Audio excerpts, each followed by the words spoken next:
It's variety.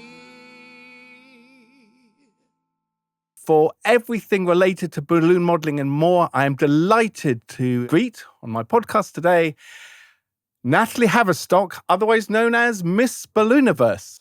Hello, Adam. Thank you so much for having me. You are more than welcome. You look splendid. In fact, may I say, so far, you are the most splendidly dressed guest I've had on this podcast by a street mile, if that's an expression. Thank you so much. By a long way. Representing balloons. Thank you. Thank you. Actually, I'm going to try and put my boutonniere on, so I'm going to be on brand somehow. Hold on. There we go. Thank you. You're suitably adorned. I'm suitably adorned. Anyway, let's start, if we may, at the beginning. Tell me where you were born and where you grew up. So I'm a Londoner, northwest London, Kilburn, in fact. Ah, yes. okay. Not too far. Been a Londoner all my life, always lived in London. I'm in East London now, but I was a northwest London girl. And your parents, were they into sort of entertaining? Yes, my father was a violinist. Ah. Gypsy Adam. Gypsy Gypsy music he did. And was that his profession? Yes, it was, yeah. In fact, he was in the movie Fiddler on the Roof. No. Yes. Well, the actual actual movie. He wasn't the fiddler, that was Isaac Stern. But my dad was in the movie, and when you're watching it, if you remember when the first daughter marries the tailor, Yes. it's my father that leads the wedding procession down. That's actually one of my favorite musicals, actually. So you grew up with that then? That's very exciting. Yeah, absolutely. So my dad was in, a jobbing musician. I'd come home from school, we'd have dinner together, and off he'd go to work. And that was the life of the musician. And my brother and I both learned musical instruments, but my dad said, if you ever become a professional musician, I'll break your fingers. So I became an actress instead. Even less job security. Why do you think he said that? Because it's such a difficult profession, a hard isn't life. it? It is a hard life. And I think that's true of, all the people I've met on this podcast. If you enter this world, your world, it's not an easy life. So you didn't do music. What instrument did you learn? Piano. Mm-hmm. Which is always a good start. So then tell me how you went from that to other types of performing. Did you act or? I was always an entrepreneur. I started my first business when I was 17, doing, putting together brochures for the rag trade in London. I learnt something about print, so I got a photography studio and would take the garments and photograph them and do everything from start to finish. But then I decided I wanted to do acting. Oh, okay. And I went to drama school. Where did you go? Roseberyford. Oh, okay. Mm-hmm. Is that quite musical theatre? No. No, just proper acting. Drama, darling. Drama, yes. But comedy was the way it went for me, because actually when I was auditioning for drama schools, I heard that they asked you to do a bit of improvisation. So I thought, well, I'm going to go and do a few classes, learn how to do that. So I went to London Theatre Sports, where they had a regular show. I did the courses there, and I just fell in love with improvised comedy. So my career really went that way. I ended up being the artistic director of London Theatre Sports for 4 years. So tell me what London Theatre Sports is? I don't think it's going anymore, but Theatre Sports is an international sort of franchise of improvised comedy. So it is literally a sport. It is literally a sport. It is, but the sport side of it is kind of just a theatrical device. You're not really trying to win. By losing, you win. I think because we're British, we would do a more theatrical version. We had a regular show, the Tristan Bates Theatre in Covent Garden. So we used to have a weekly show, and we do the improvised games and then short scenes from audience suggestions. They'd write down a suggestion and put it in a fishbowl, and we'd pull one out and do a little scene. And then the second half of the show was an improvised play. So we do a 45-minute completely improvised play based on one audience suggestion. Wow. And it is interesting at the moment, recently, I've seen there are a lot of things in London which are based around improvisation. Yeah, since I gave up, it's really hit the mark. It's taken in the West End, the improvised musical. Yeah, improvised musicals, there's Ostentatious, the Jane Austen. Yeah, there's lots of, it seems to sort of be the way forward. But but that must have really developed a certain skill set within you to be able to just feel confident. And it's great for auditions as well, because as an actress, you show up. I was very good at booking commercials, actually, because they make you improvise in the commercials, and most actors get a little bit tense when they're asked to just make it up. Whereas to me, that was freedom. So, yeah, these were the golden days when you could really make money. These are the 90s. In advertising. And Yes. those My were... first booking out of drama school was the Cup of Soup commercial. Oh. So I was a Cup of Soup girl, and I made over 40 grand from that one commercial. Those were the days. I thought one of those a week will do me. Yes, and then there wasn't quite the same thing now, is it? Not by any stretch, but no one's watching commercials like they used to. If I started doing balloons, it was just meant to be one of those on the side jobs to help pay the bills. So tell me then how that started. What was the... Well, I was headhunted. The traditional way to get into balloons. Tell me how that happened. Well, I was doing a preview of the show I was taking to the Edinburgh Festival, and a friend of mine brought someone along. We got talking in the bar afterwards. She'd just bought a balloon agency called Balloonatic, Becky. And she said, look, I've just bought this business and I want to get more people involved that are funny and can talk while they're making the balloons. Do you want a lesson? This was in 2008. So she taught me the basics and started putting me out on bookings, and I absolutely loved it. But of course, 2008 was when the recession hit, and her bookings were all, you know, big public events where they'll take over the town centre with stilt walkers and performers, and they'd have a team of balloon artists there as well for the public. All those kind of events. The ones that were in the diary went ahead, but after that, there was no money for that kind of thing. So I thought, well, I'll just start doing some birthday parties because that doesn't interfere with her business. So that's how I started Miss Ballooniverse. But how did you then go from, you know, the standard balloon modelling to what you do now, the sort of more creative, unique stuff? Well, I was making the balloons and just loving the emotional response that you get. When you hand over a balloon to someone, the joy, they'll go, I've never seen anything like this before. Your producer here, you know, the squeals of delight. It's something so original and different. And I think when you go into acting, and particularly comedy, you get that instant gratification of the emotional response. So I was really loving that. I was pretty broke at the time in 2008 when I started making balloons. But I heard of this balloon convention that was happening in Belgium, which was the largest in the world at the time. And I thought, I'm just going to invest in this. I'm going to go. You went to Belgium, to balloon convention, I went to the Millennium Jam in Belgium, and it just blew my mind. I'd only been making balloons for like 5 months, and it just took my balloons to a whole other level. I was doing workshops with the best of the best, learning techniques that normally you would never learn that. Learning weaving, how to make dresses out of balloons. Yes, so my passion was just ignited even more. So I started the podcast mentioning those things that we commonly think of, balloon modelling. So the sausage the dog and the sword. And the sword. And, yes. you know, I remember myself as a child, you know, and he stretches the balloon and then lets it go and pretends it hurts his hand, you know, all that type of stuff. And the only thing seemed to be basically blowing the balloon up, which was a bit of a challenge because of the line, and then twisting it. But obviously your balloons are much more than just blowing a balloon up and twisting it. It's still that, Adam. I'm still there making art out of thin air, basically. Yeah, but that's what I mean, though. It is art, though, isn't it? What you created. I mean, you're one of yourself. It is art. So not only do you have to physically make it, you have to conceive it. You have to think about what you're doing. And each one is pretty unique. So yes. How does that work then? Well, it's a skill like anything. You have to practice.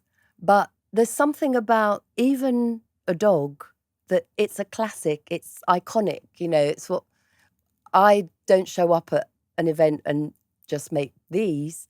But sometimes someone will ask me for a Jeff Koons And I've got those balloons that look like What do you mean, Jeff Koons? Jeff Koons, you know, the artist who makes the sculptures, the giant balloon dog, the giant flower. Okay, so you do, but so they'll say, "Oh, make me a Jeff Koons dog," and I have chrome balloons which look exactly like the statue material. So if I make a little hairband with a Jeff Koons dog on it, it's delightful. It makes me happy.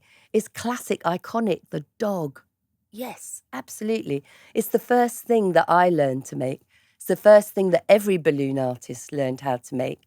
It's special, and maybe you'll learn to make one today. Well, we'll see about that. There's always a place for the classic balloon dog. No, I'm sure there are.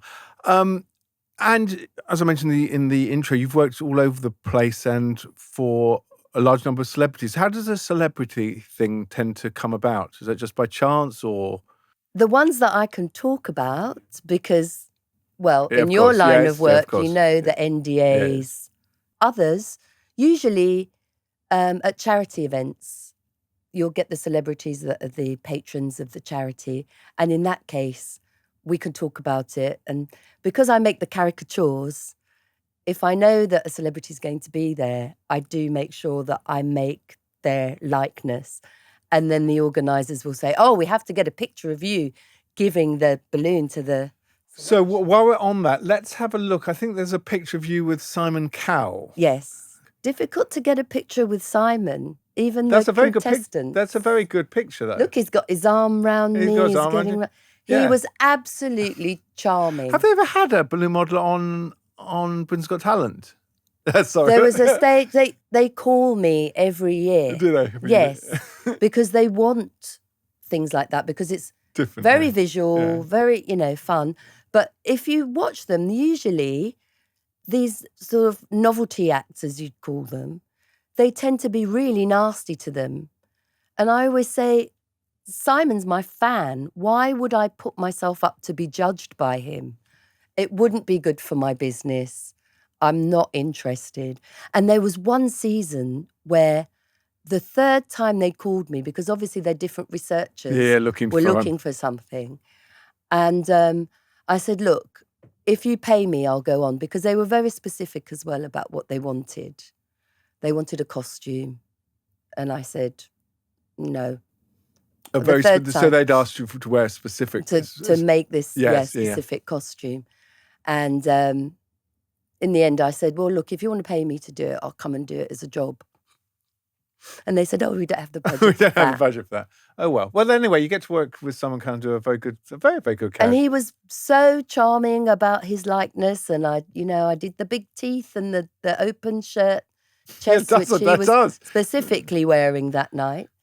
And he took it home with him. When you do balloon modelling, I presume from time to time things go wrong or don't turn out quite as they're meant to. Does that happen, or were you such a professional? Never, Adam. How could you? Of course. Everything that can go wrong will go wrong all the time, and you just have to make it part of the act, make it part of the fun. Balloons pop. You get showered in the face with glitter from a balloon that you're blowing up. Of course, absolutely. And then you're blinded and can't really see what you're doing. Exactly. Or you show up. And, at children's parties, it's often the case nowadays that there's meant to be 20 children and there'll be 60 because the parents will all decide to bring the siblings along. Yes. And, so that kind of thing happens all the time. But you just smile and you just press on, I presume. It's the old showbiz thing, isn't it? That, the show must go on. And usually when something goes wrong, there's a learning from it. You mentioned there about children. So you work clearly with both adults and children. What do you think the difference in responses? The adults get much more excited. Do they?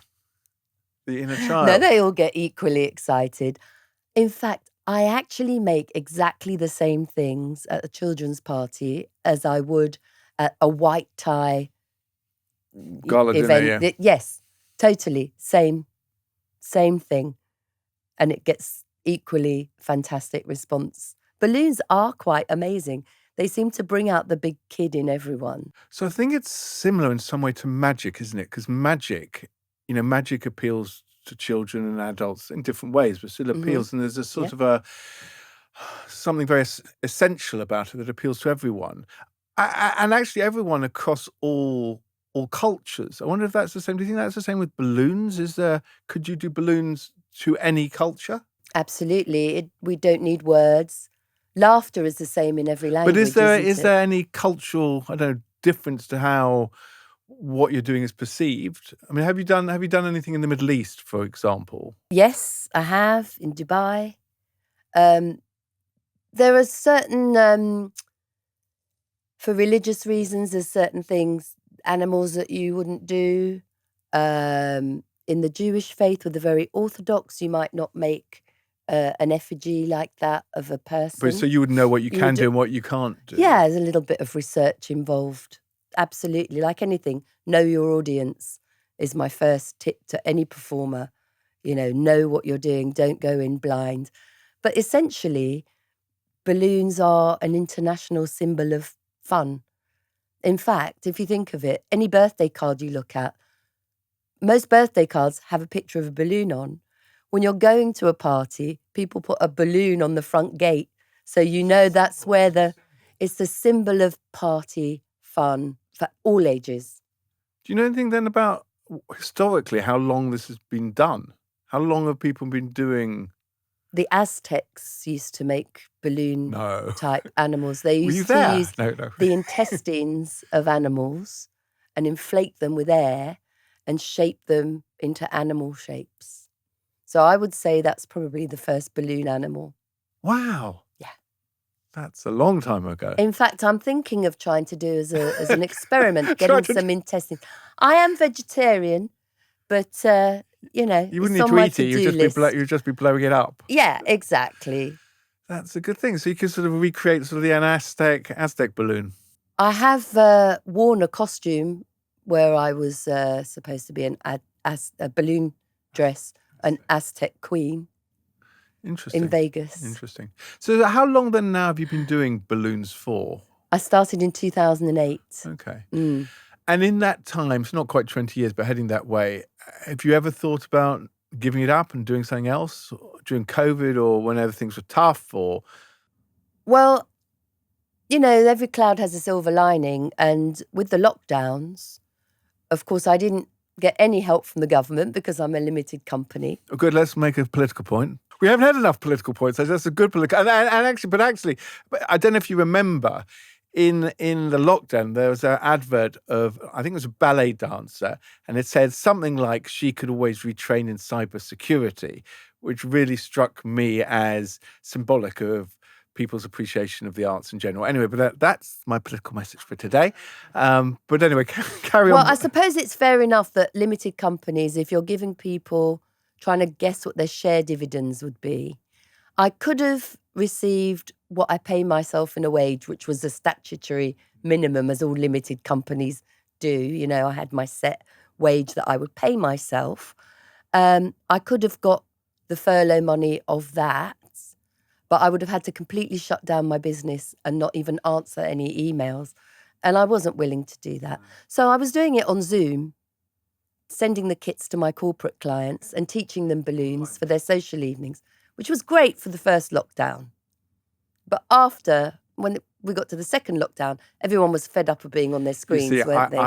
I am now convinced it was all emperor's new clothes. I think at the time, everyone thought online entertainment was the thing, when actually it was shit, really, because live entertainment, well, the key's in the first word. It's like it never quite works the same, does it? There was no other game in town, though, but I suppose that's what you had to do. Well, I started off by just doing nothing, basically, and my friends were all moaning on Facebook that they were struggling with the homeschooling. So I offered to send the balloons to the children and twice a week call it an art class, teach them balloons on Zoom. So I did that. And it was amazing how the children took to the balloons, and I learned a way to teach it, so I didn't need to be in the room with them doing it, which I never thought would be possible. And so it gave me the confidence to offer it to my corporate clients. So you teach balloons team building type Yes. thing. Yeah, that's quite a big part of my business. Well, that So- seems a good segue then. Yeah. A good segue to see if you could teach me something. I must say at this point, art and me don't have a very close relationship. In fact, art at school, I used to summarily get detention quite often for not concentrating or basically not delivering very good work. So I'm just managing your expectations. Well, I will look out for you not concentrating on me. I'm going to do my best. Right. So what's the plan? What's the I plan? will blow up a balloon first. Okay. I won't make you blow up the balloon. Yes, please don't. Natalie's just blown up a very, very long green balloon. How long would you say that is? It's quite long. And now we're doing the same with a blue one. So we've now got 2 balloons. One, a green one here. I'm now holding a green balloon and a... No, I'm going to demonstrate. Oh, you're going to follow I along. thought I was getting 2 balloons. Oh, no. You're going to make... Oh, there's a sword. The dog. No, a dog. Yes. Okay. So when you twist a balloon, Yes. you always start with the end with the knot in it. Knotty end? Hold Because on. I've left a tiny bit. I've got a knotty end. You've got an end with a knot Yeah, in. the knotty You end. always start at the knotty end. Yeah, okay. Because I've left a little bit uninflated, just a tiny bit for this Tiny one. bit uninflated. Yes, because as you twist a balloon, the air moves up and up and up. Okay. And if it needs to doesn't go have anywhere to it go, pops. it pops. It pops. We don't want that. We don't want popping. So these are the best quality balloons. Yes. Are they latex? Are they eco-friendly though? 100% biodegradable. So something I can eat them. They tap No, I from can't the eat them. rubber tree. So give it a good old squeeze. Oh, sorry. See, they're quite tough. They can take a lot of punishment. That will soften the balloon a bit, make it less likely to pop. Okay. So- okay. We're going to start by making the nose and Yes. the ears. If you Okay. look at my necklace here, Yes, you can see yes, the yes. nose and the ears. Nose and ears. And to do that, Yes. it's really simple. We're just going to fold it Fold it. and hold it in one hand, And one hand. leaving this loop free. Yes. Then with this hand, Yes. you're just going to twist it 1, 2. So 1, 1, 2. 2. And there you have the nose and the ears of the dog. If I let it go, does it stay there? This will stay there. Oh. Yes. Yes. So do you feel how it's got a little bit tight? Yes. The air's moved yes. down a Yes, bit. it feels. Give it a good old squeeze, Adam. Yes. Squeeze, squeeze, squeeze. All the soften way that. down. Squeeze it up near where you put the twist. Yeah. Soften I'm it a squeezing. bit. Now we're going to make the neck Yes. and the front legs. Yes. What do you think we're going to do? Twist. Same again. Twisty. You're going to fold it Yeah. Fold it. and hold it, leaving that loop. Yes. Make the loop a little bit smaller. You're going to run out of balloon. That's it. Yeah. So, and then with that hand, Yeah. twist 1, 1, 2. 2. Can Very I go? good. Now, if you just sugar it around a bit, you'll see you've got nose, ears, neck, and front legs. Just My move that neck's- second loop down. This one. Yeah.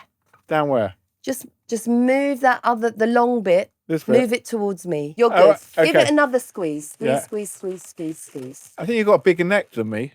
So now with the rest of the balloon that we've got, Yes. and you can see that I've got quite a bit more than you. Yes. So mine is going to be more of a sausage dog because out of this, we need to make the body, Yes.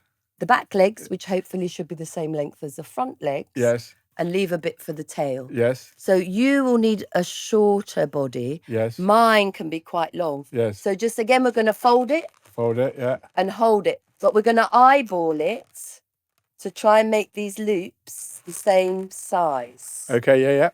Yeah. And then with the other hand, Yes. twist 1, 1, 2. 2. Perfect. Now you're just going to straighten it out. So we're going to go nose, ears, and then make sure your legs, front legs, Front legs. body, back legs. Oh, hold on. Where's? It's, That's it. You've made your dog. hold on. Yes, it is a dog. I promise you. Yes. Mine is a. Mine is a slightly. Let's have He's a look. a long-tailed, long-eared Yes. So. dog. Oh. Way. So this is sort of longer tail. That's it. Longer body, and mine's a shorter Yes. tail. Now there's a reason why we call that the 3-twist dog. Okay. From that design, you can make about 10 different animals. So you do longer ears, and it's a bunny. Long neck, it's a giraffe. You can make a monkey out of it. Oh, all sorts of stuff. Yes. Well, that's very... I doubt if you'll be able to get it to stand I up. can't stand. Oh well, Yes. but no, that was definitely my first go. So no, I'm pleased about that. Thank you very, very You much. did very well. Very, very much. So you were saying then you teach that as a... Yes.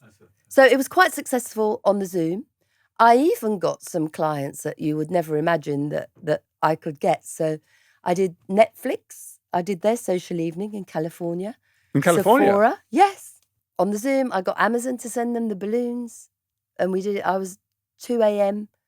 in my living room. But that was the one positive of COVID as well, is that you could do stuff all over the world from your home, couldn't you? Which some of it has continued with the the work from home, and companies that are all over the world, rather than having a conference when they get together, they'll do something. And balloons are ideal for being a colourful, fun refresher, so everyone can get involved. If they're working from home, they can bring the kids in, they can join in. So balloons are pretty special in bringing all ages together. All ages together. No, I can see that. Now I can see you've got an extraordinarily large bag with a wide variety of different types of balloons in it. Do you have any sort of particular unusual, and for want of a better word, instruments that you use? Funny you should mention. Yeah. Because Yes. I use this. That is very dangerous. This is actually a castration device for farmers, vets. Is that actually? And I use it to stuff balloons. So you get the end of the balloon, you put it over there, you open it up, and that opens the neck of the balloon, and you can put whatever you want inside. Or like confetti or glitter or sweets. Small toys, Easter eggs. In fact, my accountant did say to me, I kind of wish sometimes you'd get investigated so that I can sit beside you and explain why you need a castration device for your business. Buying it was really funny. So where'd you get that from? Online. Yes. Vetsmed.com. And as I was purchasing this, because they have different sizes, small ones for poodles, huge ones for bulls. I had to pick the right size for my needs. What one's that for? That's a kind of medium. I don't know, for lambs or something. So it makes me, just looking at it, makes me feel a little bit queasy. Yes, don't do that. I'm feeling a bit my husband does exactly as he's told. I'm feeling a bit queasy. It flashed up on the screen, email this page to a friend. Can you imagine? Castration device. And then at the end, it said, we also do gift vouchers. For my balloon friends, so I obviously. suppose if you were a farmer, you see, it would obviously be an important part. No, that's fascinating. For new and up and coming balloon modelers, I presume there are new and up and coming balloon modelers. What would you say to someone young in there, however old they are, who thinks this might be a way to earn a living? Practice is everything. I went out on my first booking before I was actually ready. No one else could do the job. So I was sort of fast-tracked a bit.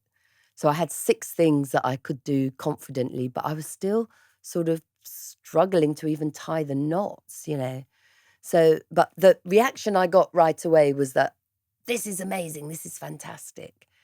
And it made me make a vow to myself that I didn't want to ever feel like a fraud again. I wanted to get good at this. So it was practice, practice, practice. So did you practice on your own? Yeah. And Back in the day, 2008, there were no resources. You had to be self-taught, really. And do you still do that? Do you think new techniques that you still have to learn, or do you feel you know it all? Well, when Disney have a new film out and I'm doing their screenings, and you need your character.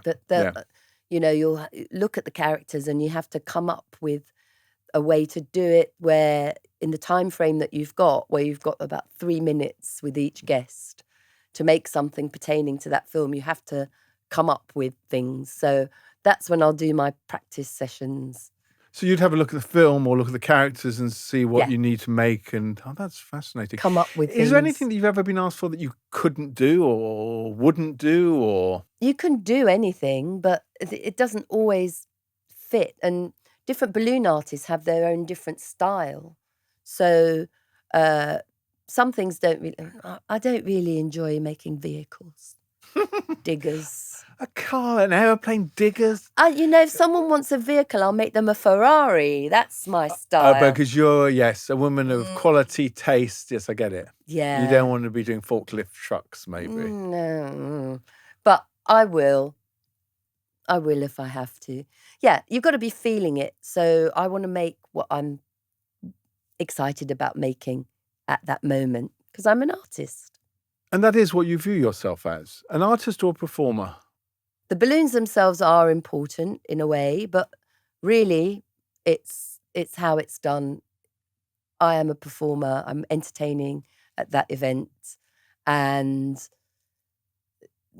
I'd say it's 60-40 on the performance side. And I think that's generally true of everything in this world. So I was speaking to magicians, and there's certain magicians who are technically brilliant, but not very good performers. And really what we all want when we're watching magic or watching balloon is the show, don't we? In our balloon world, of course, when we have the conventions, we have people that have come up with a new technique and they will teach you that technique. And that person is a genius for what they've done, but you wouldn't want them at your party.